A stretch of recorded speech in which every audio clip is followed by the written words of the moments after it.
Cinema వాళ్ళు ఏది చేసినా కాస్త వింతగానే ఉంటుంది. ముఖ్యంగా సినిమా ప్రమోషన్స్ కోసం వాళ్ళు కాస్త ఎక్కువగా క్రియేటివిటీ చూపించడం అందరినీ ఆశ్చర్యపరుస్తుంది. ఈ మధ్య కాలంలో సినిమాలు జనాల్లోకి వెళ్ళాలన్నా, సోషల్ మీడియాలో జనాలు వాటి గురించి మాట్లాడుకోవాలన్నా సరే ఇలా కాస్త డిఫరెంట్ గానే ప్రమోషన్స్ చేయాలి అంటున్నారు సినీ జనాలు.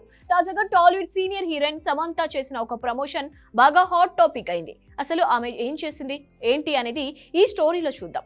నాగ చైతన్య నుంచి 2021లో విడాకులు తీసుకున్న తర్వాత ఒంటరిగా ఉంటున్న సమంత ఇప్పుడు సినిమాల మీద ఎక్కువగా ఫోకస్ చేస్తుంది.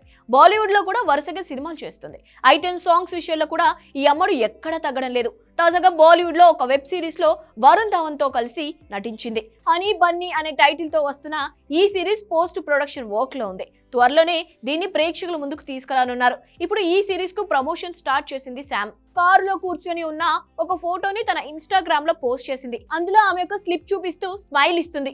అది చూడటానికి ప్రెగ్నెన్సీ కిట్ లా ఉండటంతో అందరూ ముందు ఆశ్చర్యపోయారు. ఏంటి సమంత ప్రెగ్నెంట్ అయిందా అంటూ కాసేపు కంగు తిన్నారు. రెండో ఫోటో చూసిన తర్వాత జనాలకు ఒక ఐడియా వచ్చింది. దాని మీద ఆగస్టు 8న హనీని కలవండి అని రాసి ఉండటంతో ఓకే ఇది వెబ్ సిరీస్ ప్రమోషన్ అని జనాలు క్లారిటీకి వచ్చారు. సిటాడెల్ అనే టైటిల్ తో వస్తుందనుకున్న ఈ వెబ్ సిరీస్ ఇప్పుడు హనీ బన్నీతో వస్తోంది.